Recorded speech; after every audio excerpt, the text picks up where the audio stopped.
Hello बच्चों, कैसे हो आप सब। दोबारा आपका वेलकम है माई लर्निंग क्लासेस के यूट्यूब चैनल पे। ठीक है, तो जैसा कि हम लोग आज डिस्कस करेंगे class 11th first chapter some basic concepts of chemistry. तो इसमें लेक्चर लिए थोड़ा समय हो गया, तो मैं आपको बता देता हूँ क्या क्या चीज़ें हम लोग कर चुके थे। ठीक है, तो हम लोग इसमें पढ़ चुके थे क्या, लॉ ऑफ केमिकल कॉम्बिनेशंस हम लोग पढ़ रहे थे। ठीक है, और इसमें सब लॉज हो चुके थे। और जो लास्ट लॉ हमने पढ़ा था वो क्या था, लॉ ऑफ रेसिप्रोकल प्रोपोर्शन, जो कि मैं बता देता हूँ क्या होता है दोबारा। ठीक है, तो यहाँ पे स्टेटमेंट लिखा हुआ है कि जब भी दो एलिमेंट्स ए और बी किसी तीसरे एलिमेंट सी के साथ कंबाइन करके कंपाउंड बनाते हैं, तो जिस रेशियो में वो सी के साथ कंबाइन करते हैं और जिस रेशियो में वो खुद कंबाइन करेंगे, वो रेशियो सेम भी हो सकता है या सिंपल मल्टीपल भी हो सकता है, अगर सिंपल लैंग्वेज में इसको समझा जाए तब। एग्जाम्पल भी मैंने बताया था, अगर देखोगे मान लो यहाँ पे कार्बन है और यहाँ पे ऑक्सीजन है। इसको ए मान लो, बी मान लो, जो कि लिखा हुआ है यहाँ पे ए और बी। तो कार्बन और ऑक्सीजन एक एक करके हाइड्रोजन के साथ कंबाइन करते हैं, ठीक है, और खुद भी कंबाइन करके कार्बन डाइऑक्साइड बनाते हैं। तो जिस रेशियो में कार्बन हाइड्रोजन के फिक्स्ड मास 4 ग्राम से कंबाइन करता है वो ले लिया जाए, और जो मास ऑक्सीजन का हाइड्रोजन के फिक्स्ड मास 4 ग्राम से कंबाइन करता है वो रेशियो वो ले लिया जाए, और दोनों का रेशियो ले लें। यहाँ पे देखो लिखा हुआ है क्या है, CH4 में 12 parts by mass of carbon combine with 4 part by mass of hydrogen, 12:4 आया। वैसे ही अगर ऑक्सीजन के लिए देखा जाए, ठीक है, CO2 में देखा जाए तो जो क्या है, ये तो CO2 आ गया ना, क्या था, H2O। H2O में लिख सकते हो कि जो 60 parts by mass of oxygen combine करता है 2 parts by mass of hydrogen के, लेकिन फिक्स मास कितना लेना है, 4 ग्राम। तो अगर यहाँ पे 16 ग्राम 2 ग्राम हाइड्रोजन के साथ कंबाइन करता है तो 4 ग्राम कितने के साथ करेगा, 32 ग्राम के साथ करेगा। तो यहाँ पे कार्बन 12 और ऑक्सीजन 32, इसका रेशियो ले लें तो कितना आएगा, 3:8। और जिस मास बाई रेशियो में कार्बन और ऑक्सीजन आपस में कंबाइन कर रहे हैं वो भी कितना आ रहा है, 3:8। तो ये दोनों रेशियो आपस में क्या है, सेम है। इसी को बोलते हैं क्या, लॉ ऑफ रेसिप्रोकल प्रोपोर्शन। इसको ही बोला जाता है क्या, लॉ ऑफ रेसिप्रोकल प्रोपोर्शन बोला जाता है। ये लास्ट चीज हमने पढ़ी थी, ठीक है ना। और भी एग्जांपल लिया था मैंने, जैसे देखो हाइड्रोजन का फिक्स मार्क्स सल्फर के 32 ग्राम के साथ कंबाइन कर रहा है तो वो कितना है, 2, यहाँ पे ले लिया मैंने। सल्फर, यहाँ पे ऑक्सीजन का फिक्स मार्क्स 32 ग्राम किसके साथ कंबाइन कर रहा है, सल्फर के फिक्स मार्क्स 32 ग्राम के साथ, तो 2:32 रेशियो कितना है, 1:60। हाइड्रोजन और ऑक्सीजन आपस में कंबाइन कर रहे हैं, कितना रेशियो आ रहा है, रेशियो बाई मास 1:8। दोनों को आपस में ले लिया तो रेशियो कितना है, 1:2, सिंपल मल्टीपल है एक दूसरे का।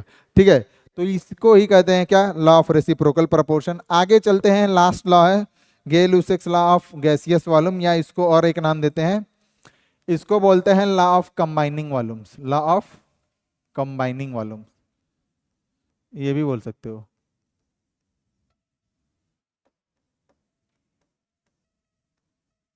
ठीक है, ये भी बोल सकते हो लॉ ऑफ कंबाइनिंग वॉल्यूम। इसमें क्या होता है, इसमें ऐसे समझ लो कि जब भी दो गैस, जब भी कोई गैसेस आपस में रिएक्ट करती हैं या केमिकल रिएक्शन में प्रोड्यूस होती हैं, तो जो उनके वॉल्यूम का वो रेशियो होता है वो क्या होता है, सिंपल रेशियो होता है। ठीक है, जैसे मैं अगर इसको स्टेटमेंट लिखना चाहूँ इसके लिए, अगर मैं क्या लिखना चाहूँ, स्टेटमेंट, स्टेटमेंट इस लॉ के लिए क्या आएगा,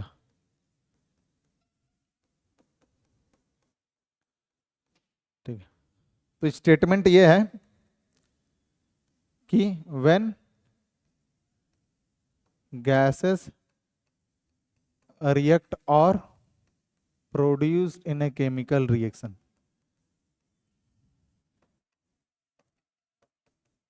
chemical reaction, they do so in a simple ratio by volume। ठीक है, जब भी गैसेस रिएक्ट करके आपस में या किसी केमिकल रिएक्शन के दौरान प्रोड्यूस होती हैं, तो उस केस में जो उनका सिंपल, उनका जो वॉल्यूम का रेशियो होता है वो क्या होता है, बिल्कुल सिंपल रेशियो आता है। वो अभी हम लोग एग्जांपल में देख लेंगे। और इसके आगे स्टेटमेंट है, प्रोवाइडेड दैट दैट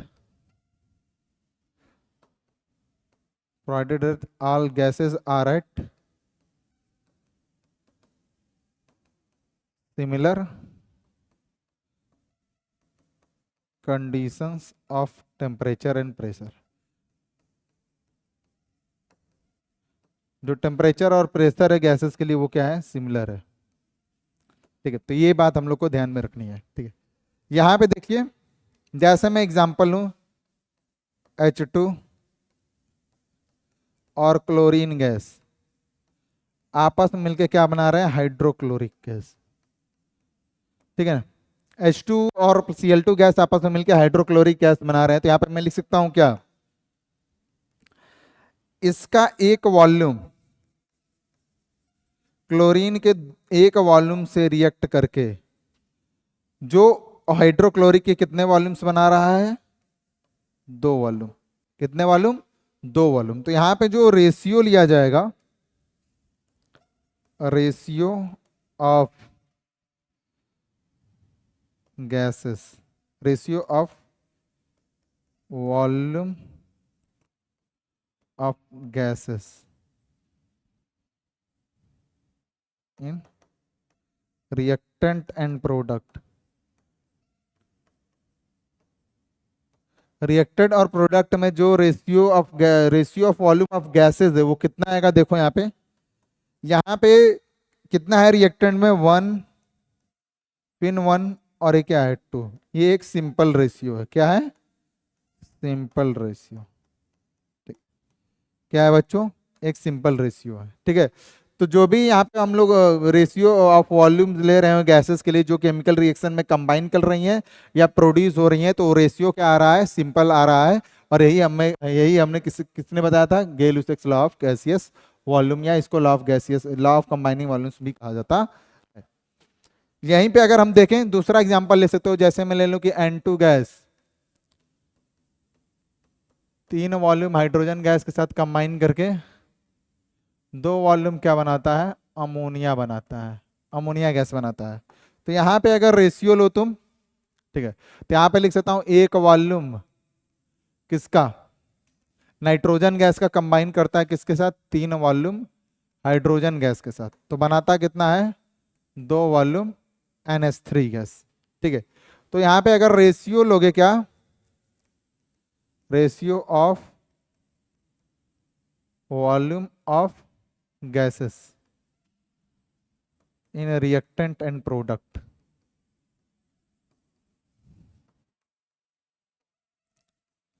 तो कितना आएगा, 1:3:2।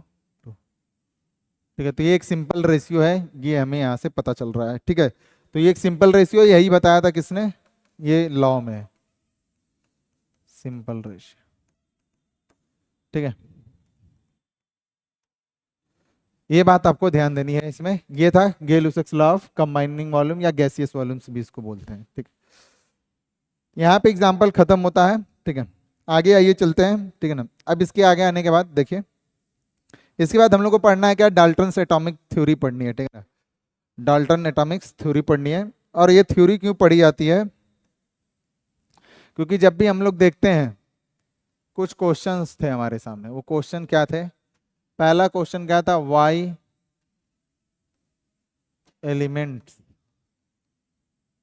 Combine with each other.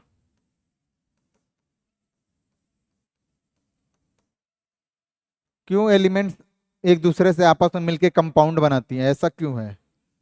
दूसरा क्वेश्चन ये था,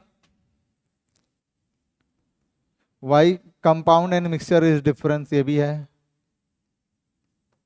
कंपाउंड या मिक्सचर इज डिफरेंट, कंपाउंड और मिक्सचर अलग क्यों होते हैं, कुछ क्वेश्चंस। तीसरा ये है कि why one element differ from another element. तो हमारे सामने कुछ क्वेश्चन थे कि क्यों एक एलिमेंट दूसरे एलिमेंट से अलग होता है, क्यों कंपाउंड और मिक्सचर अलग है, क्यों एक एलिमेंट दूसरे एलिमेंटों के साथ कंबाइन करके कंपाउंड्स का निर्माण करते हैं, ये सब चीजें हैं। तो इन सब चीजों के लिए हमें जानना था क्या, मैटर के बारे में। ठीक है ना, तो मैटर का जो सभी मैटर जो मिलके बना है वो किससे मिलके बना है, एटम से मिलके बना है। तो उस एटम्स की कुछ प्रॉपर्टीज होती हैं, ठीक है ना, कैसे वो रिएक्ट करता है, क्या क्या प्रॉपर्टीज हैं। तो उसको बताने के लिए बहुत सारी थ्योरीज दी गई थी। उसी में से जो पहला थ्योरी था वो था क्या, डाल्टन एटॉमिक थ्योरी, डाल्टन के द्वारा दी गई थी, पूरा नाम था जॉन डाल्टन उनका, ठीक है ना। तो उन्होंने कुछ थ्योरी दी, उसमें से कुछ थ्योरी सही थी और कुछ थ्योरीज की अपनी अपनी कुछ लिमिटेशंस होती हैं, तो वो भी हम लोग डिस्कस करेंगे, ठीक है। तो कुछ चीजें इन्होंने सही बताई, कुछ गलत बता दी। तो आइए, जो डाल्टन एटॉमिक थ्योरी है इसके कुछ पॉस्टुलेट्स हैं, अगर देखा जाए तो इसके कुछ पॉस्टुलेट्स हैं, तो हम लोग डिस्कस करेंगे। क्या पहले हम लोग पढ़ेंगे क्या क्या पॉस्टुलेट्स उन्होंने दिए, क्या क्या बताए, postulates of Dalton atomic theory, that.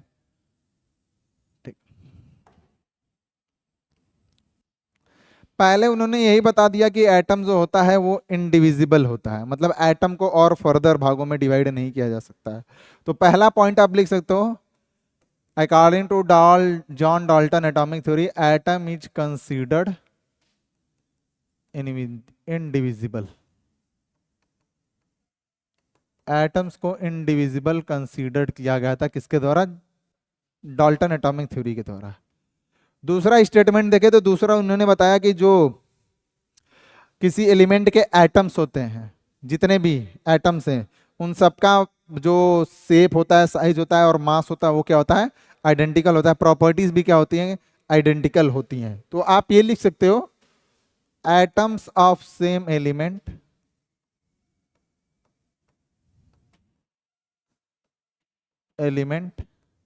Is identical in shape, size and properties. सब चीजें उनकी आइडेंटिकल होती हैं, मतलब समान होती हैं। आइडेंटिकल मतलब सेम से मतलब है। तो अगर सेम एलिमेंट के एटम्स की प्रॉपर्टीज अगर समान है तो डिफरेंट एलिमेंट्स की क्या होनी चाहिए, डिफरेंट होनी चाहिए, सिंपल सी बात है। तो उन्होंने बोल दिया कि डिफरेंट एटम्स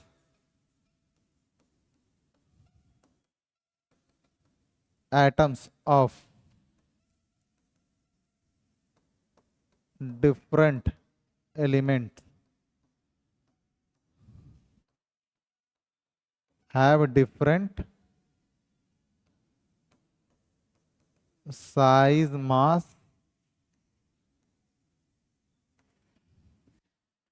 एंड वैलेंसीज भी लिख सकते हो।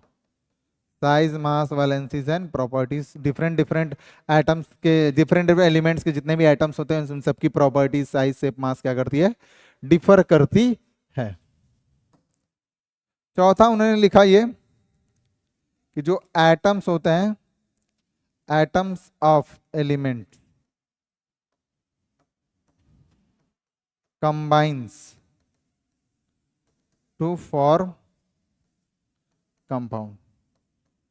ये उनका चौथा पॉस्टुलेट था कि जो एटम्स होते हैं डिफरेंट डिफरेंट एलिमेंट्स के, वो आपस में कंबाइन करके कंपाउंड बनाते हैं।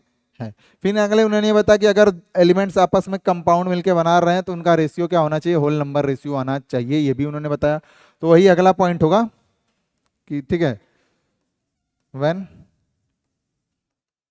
Atoms combine to form compound, they do so in a whole number ratio। Whole number ratio में वो कंबाइन करते हैं। जैसे ये हो सकता है 1:2 हो सकता है रेशियो, 1:3 हो सकता है, 1:, ठीक है, या 2:1 हो सकता है, ठीक है। तो जब भी वो नंबर, जो भी वो रेशियो होता है वो क्या होता है, होल नंबर रेशियो आता है, ठीक है ना। क्या आता है, होल नंबर रेशियो आता है, ठीक है। ये बात आपको ध्यान देनी है, पांचवा पॉस्टुलेट था। फिर से बहुत समझते जाए कि एटम कंसीडर्ड इंडिविजुअल किया जाता है according to Dalton atomic theory.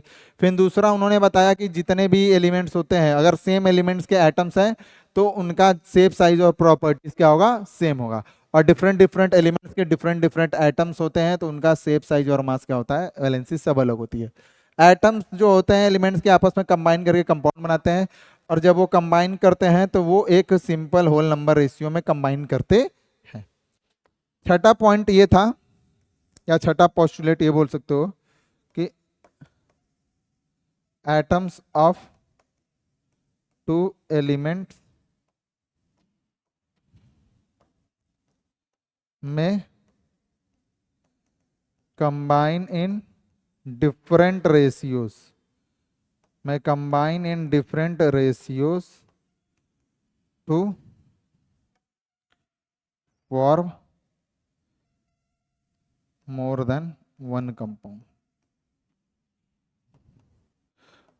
जो भी दो एटम्स आपस में कंबाइन कर रहे हैं वो एक से अधिक रेशियो में, मतलब डिफरेंट डिफरेंट रेशियो में कंबाइन करके एक से ज्यादा कंपाउंड्स बना सकते हैं। जैसे अगर इसका एग्जांपल देखा जाए तो आपका सल्फर ऑक्सीजन के साथ कंबाइन करके सल्फर डाइऑक्साइड भी बना सकता है और सल्फर SO3 बना सकता है। ठीक है, ये भी बना सकता है। तो ये रहा, देखो सल्फर डाइऑक्साइड, इसको बोलते हैं क्या? इसको बोलते हैं सल्फर डाइऑक्साइड। नाम से ही पता चला, डाई मतलब दो ऑक्सीजन। और ये क्या है आपका? Sulphur trioxide. तो यहाँ पे देख पा रहे हो SO2 अगर मैं ले लूं तो यहाँ पे सल्फर के 32 ग्राम ऑक्सीजन के 32 ग्राम के साथ कंबाइन कर रहे हैं, तो यहाँ पर रेशियो कितना आ रहा है? 1:1। या ये बोल, ठीक है, तो ये रेशियो यहाँ पे 1:1 है, जिसमें मतलब सल्फर के 32 ग्राम ऑक्सीजन के 32 ग्राम के साथ कंबाइन करके सल्फर डाइऑक्साइड बना रहे हैं।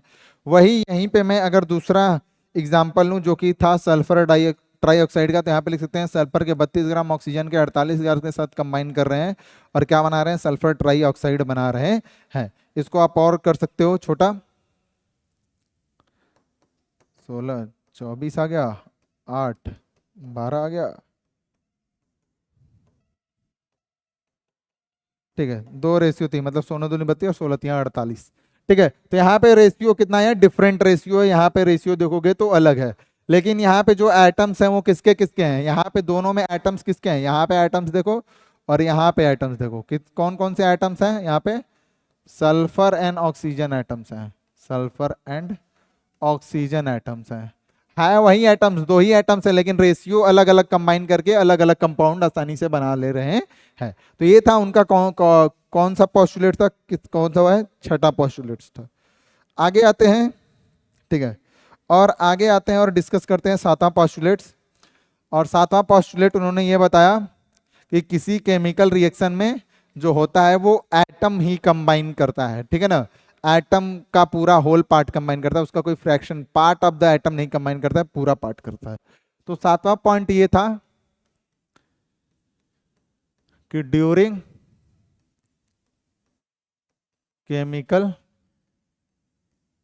Reaction whole atom combines, atom participate in chemical reaction, ये बोल सकते हो। Whole atom participate in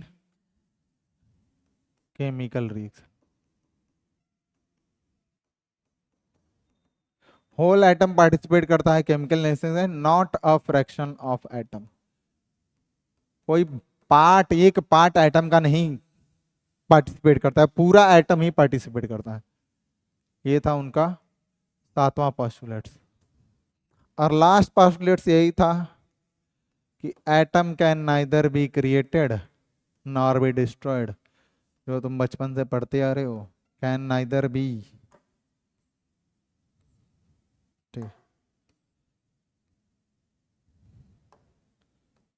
neither be created nor be destroyed. Atoms को नहीं क्रिएट किया जा सकता है, नहीं उनको डिस्ट्रॉय किया जा सकता है। ये थे पोस्टुलेट्स किसके? डाल्टन एटॉमिक थ्योरी के। ठीक है ना, ये सारे पोस्टुलेट्स उन्होंने दिए थे अपने, जो भी पब्लिश किया था। तो ये थे postulates of Dalton atomic theory. ठीक है, तो ये आपको ध्यान देना है, यहाँ पे डाल्टन एटॉमिक थ्योरी था।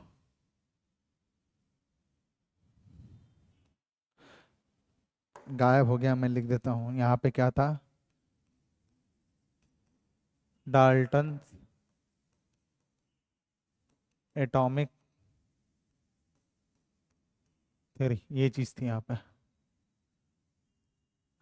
तो ये कुछ पॉस्टुलेट्स थे उनके, ठीक है, जो आपको याद रखने हैं, उतने इंपॉर्टेंट नहीं है, फिर भी आप याद रखना, सिंपल सिंपल पॉस्टुलेट्स हैं, ठीक है। तो अब जो भी जब थ्योरी दी जाती है तो थ्योरी बिल्कुल सही नहीं होती है, उसके कुछ लिमिटेशंस होते हैं अपने, कुछ चीज़ें वो समझा पाती है, कुछ चीज़ें वो नहीं समझा पाती है। तो अगला टॉपिक वही होगा, लिमिटेशंस की बात करेंगे। डाल्टन एटॉमिक थ्योरी के लिमिटेशन मतलब क्या क्या कमी रह गई, क्या और सुधार किया जा सकता था। तो पहला लिमिटेशन ये लिख सकते हैं कि it could not explain law of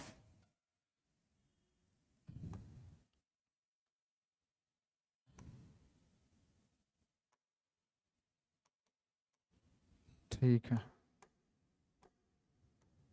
ये यूज करते हैं। पहला लिमिटेशन देखो क्या था दोबारा, it could not explain law of combining volumes. Combining volumes या बोल सकते हो Gay-Lussac law of gases. Combining volume या गेल-लुसेक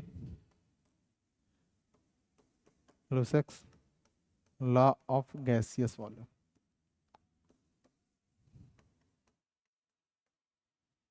जो आपका जॉन डाल्टन का एटॉमिक थ्योरी था, ठीक है ना, वो सभी जो law of chemical combinations by mass वाले हैं जितने भी हमने पढ़े, law of conservation of, law of constant proportion, law of multiple proportion, law of reciprocal proportion, उन सबको एक्सप्लेन कर पाया, लेकिन law of gaseous volume, law of combining volumes मतलब गेल-लुसेक लॉ ऑफ गैसियस वॉल्यूम को एक्सप्लेन नहीं कर पाया। ये इसकी पहली कमी थी। दूसरा ये कमी था, it could not explain binding forces, binding forces that exist between atoms and molecules. Atoms और मॉलिक्यूल के बीच जो बाइंडिंग फोर्सेस जो उनको बाइंड करके रखती हैं, उनके बारे में भी कोई एक्सप्लेनेशन नहीं दे पाया। तो ये भी लिख सकते हो, explain binding forces that exist between atoms and molecules, उनके बारे में ये कोई एक्सप्लेनेशन नहीं दे पाया। तीसरा ये है कि जो आपका ये होता है, क्या बोलते हैं उसको, इट कुड नॉट एक्सप्लेन, ठीक है, वाई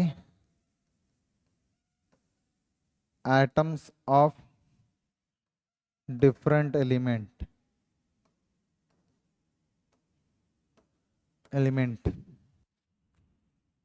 हैव सेम मासेस। ये भी नहीं बता पाया कि क्यों डिफरेंट एलिमेंट्स जो होते हैं अलग अलग, उनके जो एटम्स होते हैं डिफरेंट एलिमेंट के, उनके सेम मासेस हो सकते हैं, ठीक है। जैसे कि मैं बात करूं किसका, आर्गॉन 18 एटॉमिक, इसका जो मास होता है 14 होता है, वैसे ही कैल्शियम एटॉमिक नंबर 20 और मास नंबर क्या 40। तो ये डिफरेंट डिफरेंट एलिमेंट्स हैं, उनके एटम से आर्गॉन का एटॉमिक नंबर 18, कैल्शियम का 20, लेकिन इनका मास नंबर या कह सकते हो मास क्या है, सेम है, तो इसको भी एक्सप्लेन नहीं कर पाया। वैसे ही सेम तरीके से अगर मैं बात करूं, इनको आइसोबार्स बोला जाता है, ठीक है ना, इनको क्या बोलते हैं आपस में, ये बोल लिख सकते हो क्या, ऐसे ऐसे को बोला जाता है आइसोबार्स, ठीक है, आइसोबार्स इसको बोलते हैं, इनको बोला जाता है आइसोबार्स, अभी हम लोग पढ़ेंगे, ठीक है। चौथा ये था, it also could not explain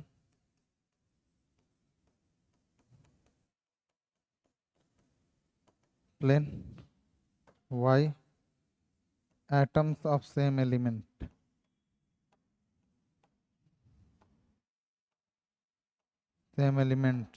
have different properties।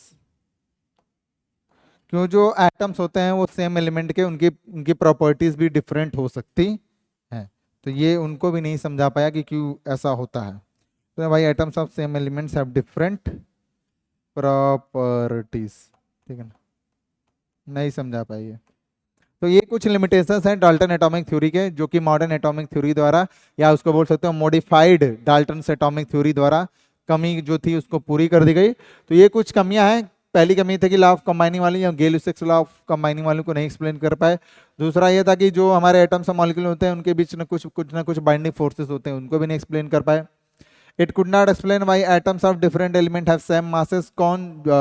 जो डिफरेंट डिफरेंट एलिमेंट्स होते हैं अगर उनके एटम्स को लिया जाए तो उनका मास सेम आ जाता है, ऐसे को बोलते हैं आइसोबार्स, तो उसको भी नहीं एक्सप्लेन किया। और आइसोटोप्स के भी बारे में एक्सप्लेन नहीं कर पाए, तो ये सब कमियां रही उनके थ्योरी में। ठीक है, तो आगे हम लोग देखेंगे मॉडर्न एटॉमिक थ्योरी के बारे में पढ़ेंगे। और मॉडर्न एटॉमिक थ्योरी यहाँ पे भी इसके कुछ पॉस्टुलेट्स हैं, तो ये देख लीजिए, थ्योरेटिकल पार्ट ही है बस कि क्या क्या होता है। ठीक है, तो अभी मॉडर्न एटॉमिक जो थ्योरी है वो बताता है कि atom is divisible. Atom is divisible, atom को और छोटे भागों में तोड़ा जा सकता है या डिवाइड किया जा सकता है। इसका मतलब ये है कि atom is made up of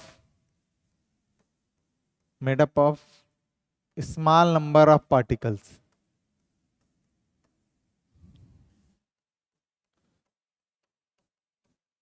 like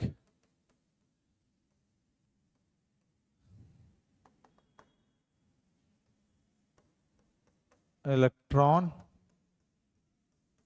proton and neutron. जो हमारा एटम बना होता है वो और भी स्मॉलर नंबर ऑफ पार्टिकल से मिलकर बना होता है, जो कि स्मॉलर पार्टिकल्स क्या क्या हो सकते हैं, small number of particle electron, proton और न्यूट्रॉन हो सकते हैं। ये हम लोग जानते हैं और पता भी लगा चुके हैं हम लोग। तो उनमें जो बोला था कि एटम इनडिविजिबल है, तो इसमें बोला गया कि एटम डिविजिबल है।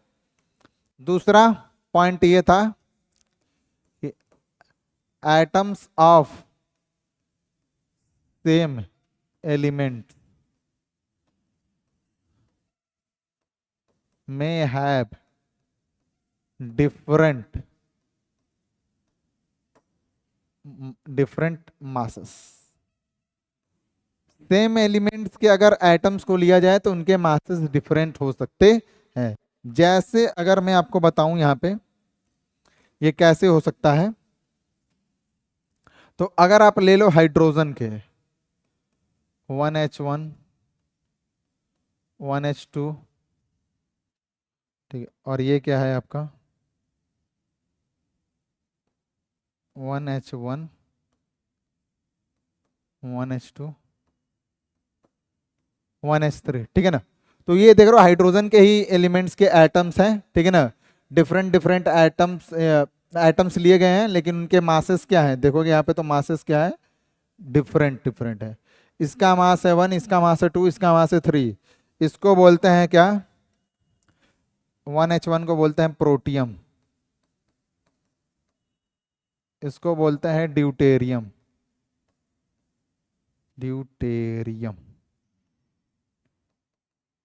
और इसको बोलते हैं क्या, ट्राइटियम। क्या बोलते हैं, ट्राइटियम।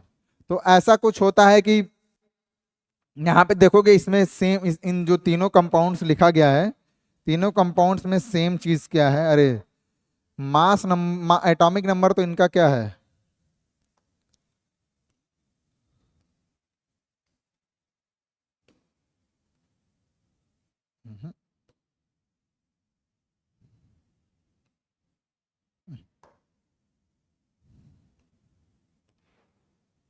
ठीक है। यहाँ पे देखो इन तीनों कंपाउंड में अगर तुम देखोगे तो एटॉमिक नंबर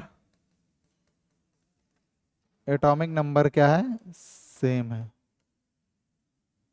लेकिन मास नंबर क्या है, मास नंबर क्या है, डिफरेंट है। तो such compounds which have same atomic number but different mass number, उन कंपाउंड्स को हम लोग क्या बोलते हैं बच्चों, उन कंपाउंड को बोला जाता है क्या, उन कंपाउंड्स को बोला जाता है आइसोटोप्स। क्या बोलते हैं, आइसोटोप्स। इनको बोलेंगे क्या, आइसोटोप, ठीक है ना। तो ऐसे कंपाउंड, ऐसे एटम्स डिफरेंट डिफरेंट, ठीक है ना, जिनका मास नंबर क्या हो, डिफरेंट हो, लेकिन उनका एटॉमिक नंबर क्या हो, सेम हो, एक ही एलिमेंट के हैं, हाइड्रोजन एलिमेंट के, ठीक है ना। तो ये जो हाइड्रोजन एलिमेंट के एटम्स हैं उनका मास नंबर डिफरेंट है, लेकिन एटॉमिक नंबर क्या है, सेम है, तो ऐसे को बोलते हैं आइसोटॉप्स। तो ये था दूसरा प्रॉपर्टी, याद कर सकते हो, दूसरा पोस्टुलेट किसका, मॉडर्न एटॉमिक थ्योरी का। तीसरा है एटम्स ऑफ डिफरेंट एलिमेंट में हैव सेम मास नंबर। जैसे हमने उसमें बोला था कि डिफरेंट डिफरेंट एलिमेंट्स जो होते हैं उनका, डिफरेंट डिफरेंट एलिमेंट्स के एटम्स का लिया जाए मास, उनका मास अलग अलग होता है। लेकिन यहाँ पे क्या लिखा है कि एटम ऑफ डिफरेंट एलिमेंट्स में हैव सेम मास नंबर। अगर डिफरेंट डिफरेंट एलिमेंट्स के एटम्स का लिया जाए तो उनका मास नंबर सेम हो सकता है। जैसे एग्जाम्पल की बात करें यहाँ पे, तो अभी मैंने बोला क्या, अभी मैंने एग्जाम्पल लिखा था पीछे ही कि अगर आप अर्गॉन 18 ले लो, एटॉमिक नंबर 18, इसका मास नंबर होता है 40। और यहाँ पे कैल्शियम ले लो 20, तो इसका मास नंबर होता है 40। तो यहाँ पे देख रहे हो क्या हो रहा है, इस कंपाउंड में क्या हो रहा है, same mass number, mass number same है लेकिन different atomic number, different atomic number. तो ऐसे कंपाउंड्स को हम लोग बोलते हैं क्या, आइसोबार। क्या बोलते हैं ऐसे कंपाउंड्स को, अगर ऐसे कंपाउंड्स को नाम देना होगा तो हम लोग क्या बोलेंगे बच्चों, आइसोबार्स। ऐसे कंपाउंड्स को क्या बोलते हैं, आइसोबार्स। तो ये बोल सकते हो कि ये 1H1 1H2 1H3 ये आपस में क्या है,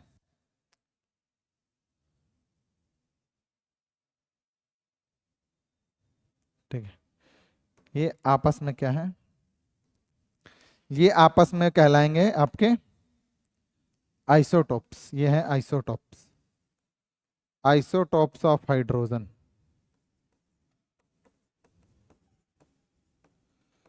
कितने हैं, 3, ठीक है। और ये क्या होंगे, आइसोबार, अर्गॉन और कैल्शियम। तो ये था आपका चौथा पोस्टुलेट। तीसरा पोस्टुलेट, आगे आइए, आगे आइए और डिस्कस करते हैं चौथा पोस्टुलेट क्या था।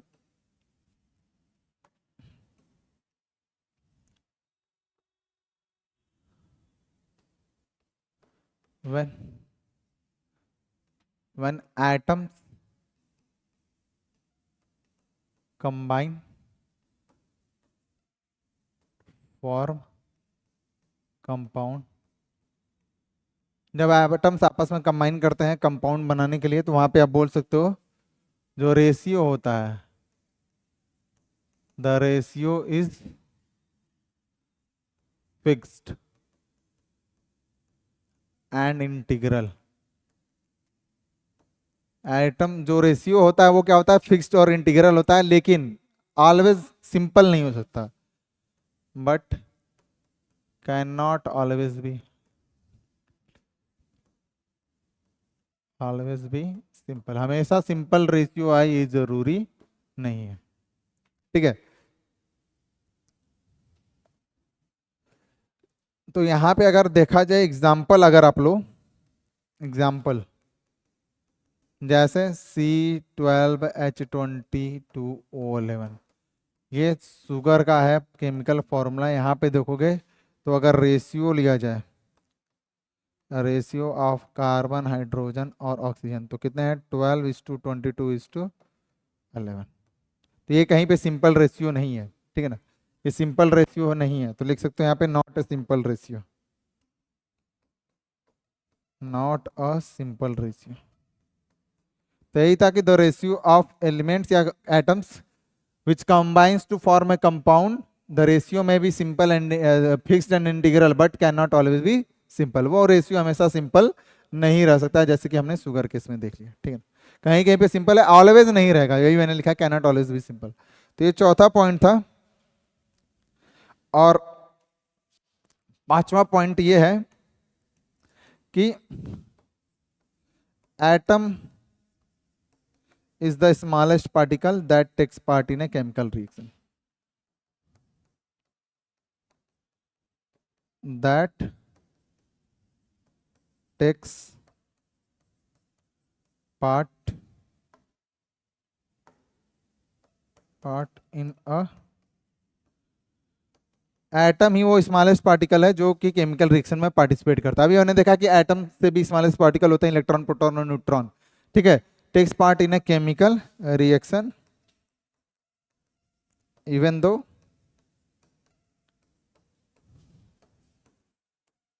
Atom is made up of, जो एटम होता है किससे मिलके बना होता है, इलेक्ट्रॉन प्रोटॉन और न्यूट्रॉन से। Atom is made up of electron proton and neutron. तो भले कि एटम इलेक्ट्रॉन प्रोटॉन न्यूट्रॉन से मिलके बना है, लेकिन वो रिएक्शन में पार्टिसिपेट नहीं करते। रिएक्शन में पार्टिसिपेट आपका क्या करता है, एटम ही रिएक्शन में पार्टिसिपेट करता है। ये बात आपको ध्यान में रखनी है, ठीक है। ये पांचवा पोस्टुलेट था और लास्ट पोस्टुलेट्स पे चलते हैं। लास्ट पोस्टुलेट क्या होगा आपका, देखिए लास्ट पोस्टुलेट ये था मॉडर्न एटॉमिक थ्योरी का या मॉडिफाइड डाल्टन एटॉमिक थ्योरी का, कि एटम्स कैन बी, ठीक है, लास्ट ये पॉइंट है, ऐसे समझ सकते हो, एटम्स कैन बी क्रिएटेड, शायद क्रिएट कर सकते हैं ड्यूरिंग न्यूक्लियर रिएक्शंस। एटम्स को न्यूक्लियर रिएक्शंस के दौरान क्रिएट किया जा सकता है। या ये बोल सकते हो atom is no longer indestructible, और atom is no longer indestructible, indestructible. जैसे लास्ट हुआ था ना कि atom can neither be created nor be destroy, तो atom is no longer industry, अब डिस्ट्रॉय कर सकते हो भाई। देखो कैसे करेंगे, जैसे तुम्हारा नाइट्रोजन है, नाइट्रोजन कैन बी कन्वर्टेड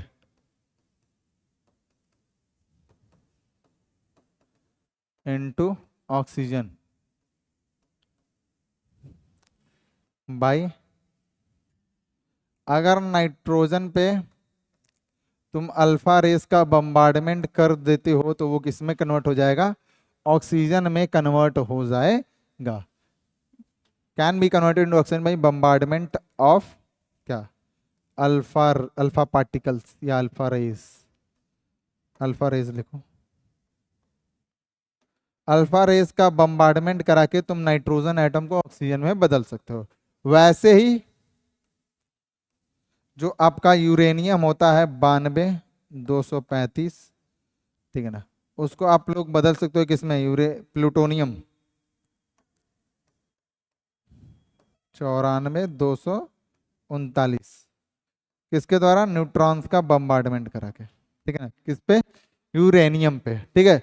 तो ये आप एटम्स को डिस्ट्रॉय कर सकते हो। और भी एक इक्वेशन था जो कि आइंस्टाइन एनर्जी मास रिलेशन है, Einstein energy mass relation, Einstein energy mass relation,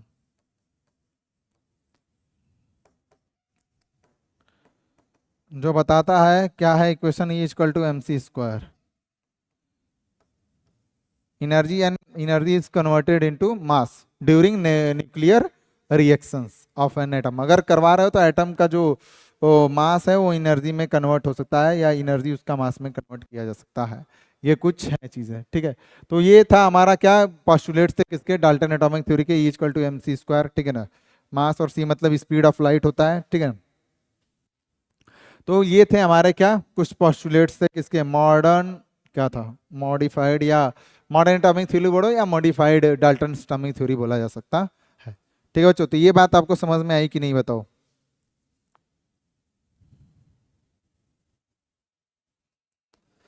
ठीक है, तो ये सब चीजें हैं।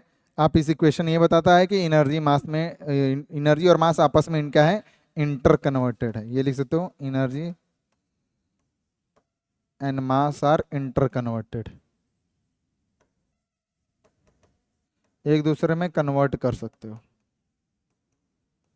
तो ये चीजें हैं, ये आपको बताता है, ठीक है। तो ये थे हमारे क्या, ये था हमारा डाल्टन एटॉमिक थ्योरी, हमने पढ़ लिया, लिमिटेशंस उसके पढ़ लिए, मॉडर्न एटॉमिक थ्योरी भी देख लिया, ठीक है ना। अब इसके आगे हम लोग को डिस्कस करना है क्या, उसके आगे हम लोग को डिस्कस करना है कि एटॉमिक मास क्या होता है, ठीक है ना, मॉलिक्यूलर मास क्या है, ग्राम एटॉमिक मास क्या है, क्या क्या चीजें हैं, ठीक है, कैसे होती हैं, ठीक है। तो आइए थोड़ा सा मैं आपको बता देता हूँ। एक टॉपिक बता देता हूं, आगे हम लोग डिस्कस करेंगे क्या, एटॉमिक मास। हेडिंग रहेगा क्या, atomic mass.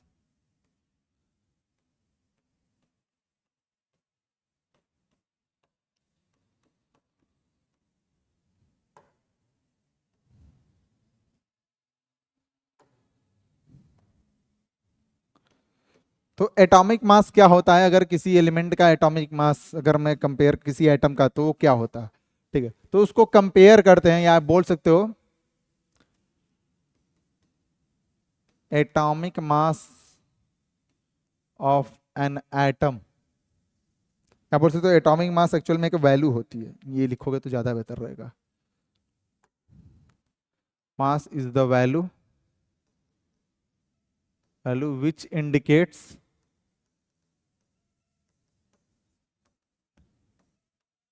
how many times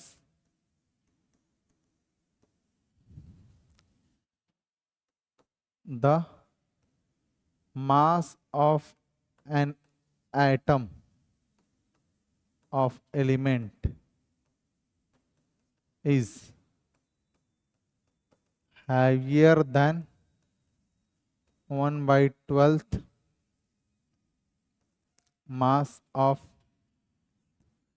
12th mass of an atom of carbon 12 isotope. Atomic mass की वैल्यू होती है जो बताती है कि अगर कोई एटम है किसी एलिमेंट का, तो कितना हैवियर होगा अगर उसका कंपैरिजन किया जाए किससे, 1/12th mass of an atom of carbon 12 isotope. Carbon 12 isotope के 1/12th मास का अगर कंपैरिजन उससे कंपेयर किया जाए किसी एटम किसी एलिमेंट का मास का, तो वो कितना हैवियर होगा, वो हमें कौन बताएगा, एटॉमिक मास बताता है। तो यहां से लिख सकते हो क्या, इसका फॉर्मूला आएगा, एटॉमिक मास का फॉर्मूला क्या होता है, देखो एटॉमिक मास इक्वल टू होता है क्या, मास of atom of element upon 1/12th mass of an atom carbon 12। ठीक है, तो एटॉमिक मास क्या है, formula mass of an atom of element divide by 1/12th mass of an atom of carbon 12। ठीक है, और अगर तुम देखो यहाँ पे इस फॉर्मूले को ध्यान से, ठीक है,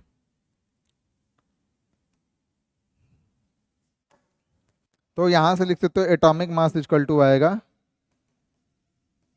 एटॉमिक मास इक्वल टू आएगा मास ऑफ एटम ऑफ एलिमेंट किसमें, एएमयू में, डिवाइड बाई एएमयू, 1 एएमयू लिख सकते हो इसको। ठीक है, तो मास ऑफ एन एलिमेंट एएमयू में डिवाइड बाई 1 एएमयू। ठीक है, ये आपको ध्यान में रखना है। अब यहां से बात आती है कि एएमयू मतलब क्या होता है। एएमयू मतलब होता है एटॉमिक मास यूनिट।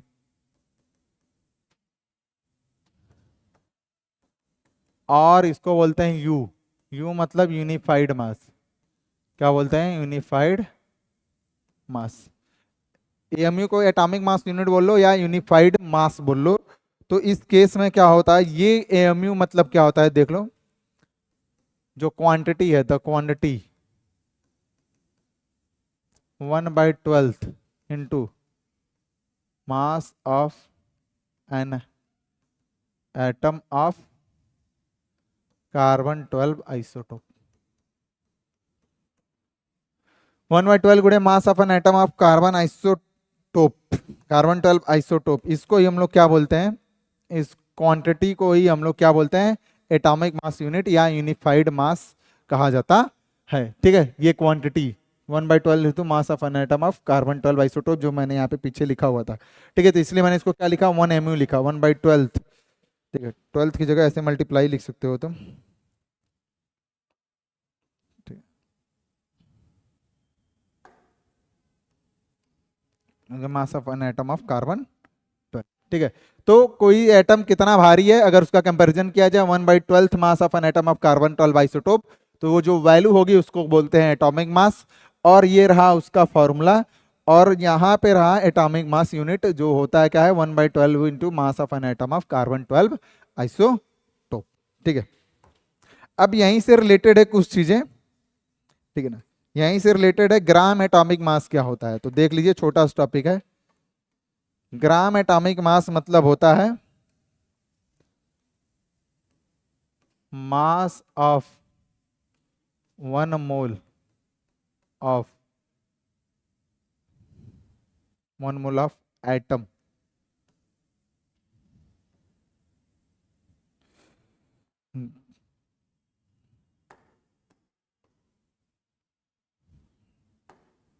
ग्राम एटॉमिक मतलब mass of 1 mole of atom of element of an element of an element,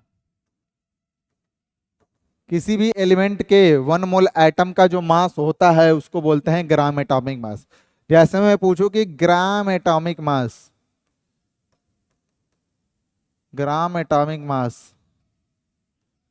of, ठीक है,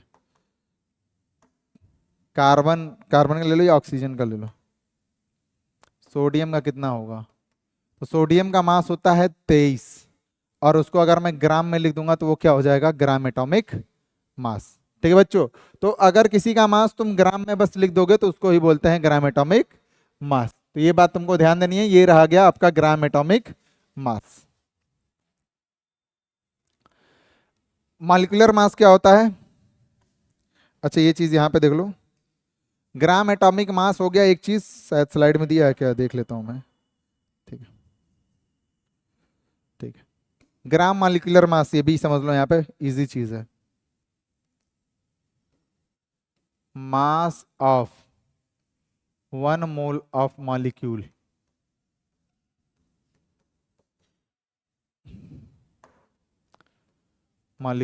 ऑफ अ सब्सटेंस, किसी कोई सब्सटेंस है उसके 1 मोल ऑफ मॉलिक्यूल का जो मास होगा उसी को बोलते हैं ग्राम मॉलिक्यूलर मास। इसको भी किसमें रिप्रेजेंट करते हैं, कि ग्राम में रिप्रेजेंट करते हैं, ग्राम में ही करना है इसको रिप्रेजेंट। जैसे मैं पूछूं कि gram molecular mass, gram molecular mass of HNO3 क्या होगा, तो क्या लिखोगे, ग्राम में तो लिखना है नाइट्रोजन हाइड्रोजन का 1, नाइट्रोजन का जो होता है एटॉमिक मास 14, ऑक्सीजन का 16 तिया 48, 48 प्लस 1 49, 49 प्लस 14 कितना आया, 63 ग्राम। कितना आया, 63 ग्राम। तो 63 ग्राम होगा ग्राम एटॉमिक मास ऑफ किसका, ग्राम मॉलिक्यूलर मास किसका, HNO3 का। ठीक है ना, तो ये रह गया ग्राम मॉलिक्यूलर मास और ग्राम एटॉमिक मास, इसका इस्तेमाल होता है, बहुत इजी है, आपको ये ध्यान रखना है। ठीक है, मैं ऐसे उसको कर भी देता हूँ। ठीक है,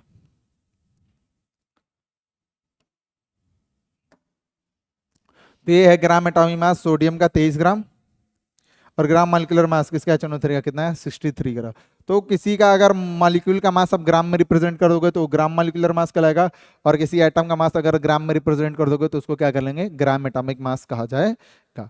तो ये कुछ चीजें हैं जो आपको जाननी चाहिए। ठीक है, आगे आते हैं और बात करते हैं किसके बारे में,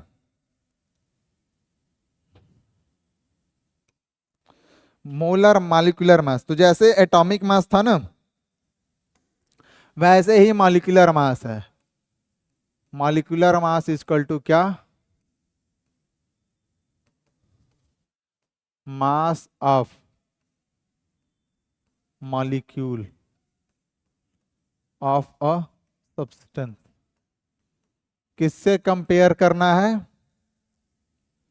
1/12 into mass of an atom of carbon 12, carbon 12 isotope. जैसे एटॉमिक मास था ना, एटॉमिक मास क्या बोल रहा था कि कोई एलिमेंट का कोई जो एटम, कोई एलिमेंट का अगर एटम है तो कितना हैवियर है, अगर उसका कंपैरिजन किया जाए किससे, 1/12 mass of an carbon 12 isotope. वैसे ही कोई सब्सटेंस है, तो उसका जो मॉलिक्यूल है वो कितना, अगर एक मॉलिक्यूल है तो कितना हैवियर होगा अगर उसका कंपैरिजन किया जाए किससे, 1/12 into mass of an atom of carbon 12 isotope. उसी को बोलते हैं क्या, मॉलिक्यूलर मास बोला जाता है। तो यहाँ पे आगे लिख सकते हो mass of molecule of substance, किसमें लेना है आपको, एएमयू में, डिवाइड बाई क्या आएगा, 1 एएमयू। कितना आएगा, 1 एएमयू। ये हो गया आपका क्या, मॉलिक्यूलर मास। क्या हो गया, मॉलिक्यूलर मास। ठीक है, तो कितना कोई मॉलिक्यूल हैवियर है in comparison to 1/12 mass of an atom of carbon 12 isotope, उसी को बोलते हैं मॉलिक्यूलर मास। सिंपल सा है ये, बिल्कुल भी कोई वो ऐसा नहीं था। अब देखो फॉर्मूला मास और ग्राम फॉर्मूला मास, ये मेनली होता है, मेनली किसके लिए डिफाइन किया जाता है, mainly defined for ionic solids. Ionic solids के लिए डिफाइन करते हैं, जो कि ऐसे मॉलिक्यूल के रूप में नहीं एग्जिस्ट करते हैं, as a network of ions के रूप में एग्जिस्ट करते हैं। जो आपके आयनिक सॉलिड्स होते हैं वो कैसे एग्जिस्ट करते हैं,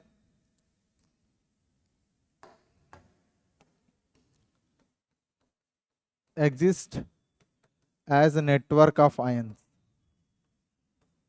तो उस केस में आप निकालोगे ना, तो उनके लिए वो क्या कहलाएगा, फॉर्मूला मास या ग्राम फॉर्मूला मास। उसी फॉर्मूला मास, मतलब अगर मैं ऐसे लिखूं, जैसे NaCl मैंने ले लिया, NaCl, तो इसका जो मास कहलाएगा ना, बोलूंगा मैं इसको क्या, फॉर्मूला मास। क्या बोलूंगा, फॉर्मूला मास ऑफ NaCl। ठीक है, फॉर्मूला मास ऑफ NaCl, जैसे आप मॉलिक्यूलर मास निकाल रहे थे, ठीक है ना, कोई कंपाउंड का। लेकिन NaCl यहाँ पे क्या है, आयनिक सॉलिड्स हैं। क्या क्या ले सकते हो आयनिक सॉलिड्स में, जैसे देखो आप ले सकते हो NaCl, आप ले सकते हो KCl, आप ले सकते हो Na2CO3। ये सब क्या है, आयनिक सॉलिड्स हैं। ठीक है ना, जो एग्जिस्ट करते हैं as a network of ions, as a net exist as network of ions, network of ions के रूप में। ठीक है, तो जो फॉर्मूला मास होगा NaCl का, वो क्या लिखोगे तुम, देखो सोडियम का होता है 23 और इसका होता है 35.5, तो कितना आएगा, 58.5। ठीक है, वही मैं पूछूंगी ग्राम फॉर्मूला मास क्या होगा, ग्राम फॉर्मूला मास, तो इसी को बस किस में लिख दूंगा, ग्राम फॉर्मूला मास किसका, ऑफ NaCl का, तो क्या हो जाएगा 58.5 ग्राम। तो ये जो फॉर्मूला या ग्राम फॉर्मूला मास है वो मेनली डिफाइंड है किसके लिए, आयनिक सॉलिड्स के लिए। आपको ध्यान में रख के चलना है। कितना मिनट हुआ,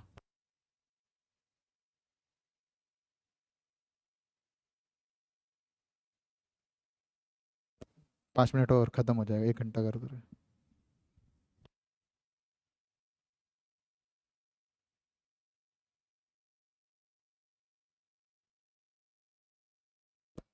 ठीक है, तो ये आपको ध्यान देना है, देखिए 58.5 ग्राम। ठीक है, यहाँ पे आप यू लिख लीजिएगा, ठीक है ना, यूनिफाइड मास। ठीक है, तो मोल कॉन्सेप्ट पढ़ना है। ठीक है, तो इसमें बता दूं आपको क्या क्या चीजें पढ़नी है, ये देख लीजिए। पहले तो आपको यही जानना है कि मोल क्या होता है, व्हाट इज मोल। तो मोल आपको रिप्रेजेंट करता है, एक मोल रिप्रेजेंट करता है किसको, 6.022 इंटू 10⁻³ स्पीसीज को। ठीक है, एक मोल इसको ही रिप्रेजेंट करता है।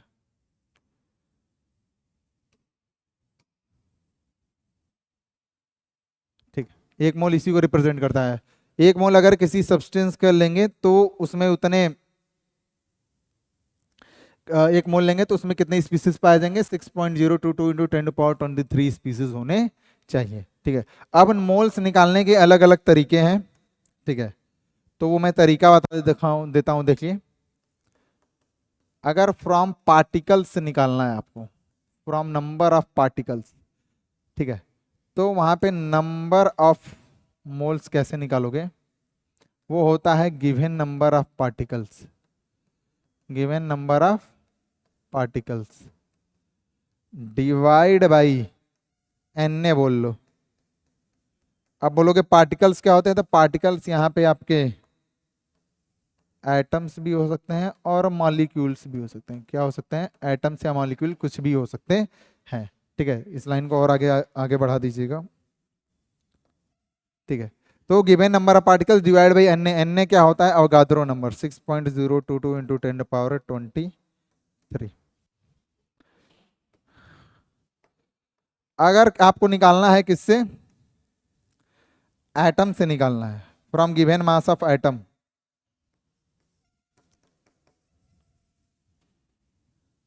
From given mass of atom, तो वो क्या आ जाएगा? कैसे निकालोगे? तो उसके लिए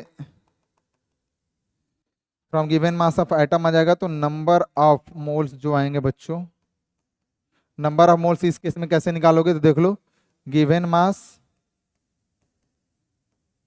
डिवाइड बाई किसका? Gram atomic mass. एक मोल ऑफ एटम का जो मास होगा उसी को बोलते हैं ग्राम एटॉमिक मास। यहीं पे दूसरी चीज है। ठीक है, ठीक है,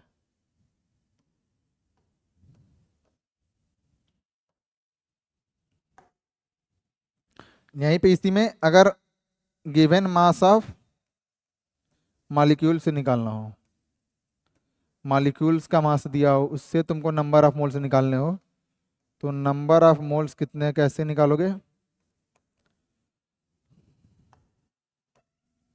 ठीक है, अगर मास ऑफ मॉलिक्यूल्स दिया हो तो उससे नंबर ऑफ मोल्स कैसे निकाले जाएंगे? तो नंबर ऑफ मोल्स का फॉर्मूला होगा गिवन मास, जो मॉलिक्यूल का मास दिया है, divide by gram molar mass. क्या रहेगा? ग्राम मोलर मास।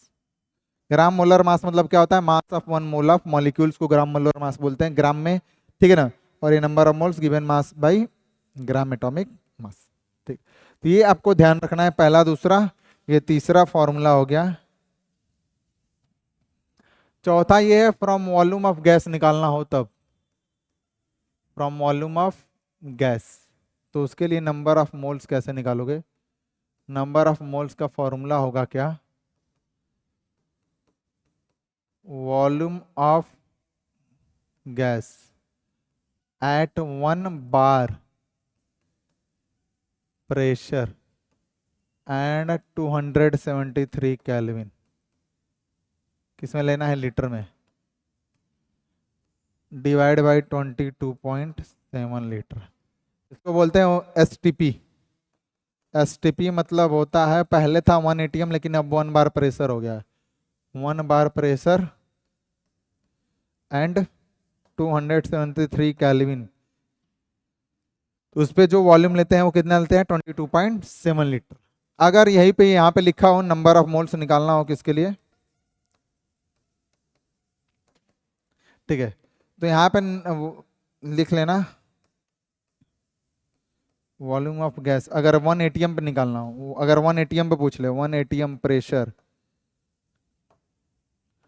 एंड 273 केल्विन, तो उस केस में यहाँ पे क्या लिया जाएगा? 22.4 लीटर।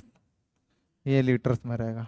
ठीक है, तो अगर 1 बार प्रेशर पे पूछ रहा है तो 22.7 लीटर लेना है आपको। अगर 1 एटीएम प्रेशर और 273 केल्विन टेम्परेचर पूछ रहा है तो 22.4 लीटर्स लेने हैं।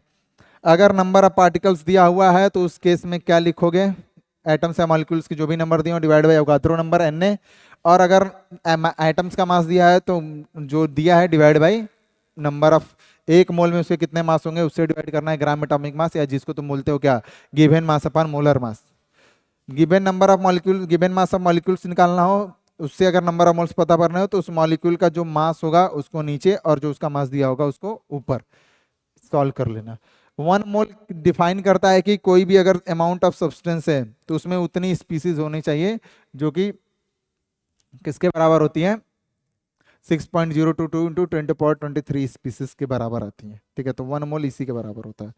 ठीक है, तो ये चीज़ आपको ध्यान देना है। ठीक है बच्चों, तो ये चीज़ खत्म होता है। आगे मोल कॉन्सेप्ट हम लोग पढ़ेंगे, लेकिन आप इसके लिए क्लास खत्म करते हैं। ठीक है ना? तो thank you for attending the session, ऐसे ही बने रहिए, ठीक है ना, और आगे सीखते रहिए। Bye bye.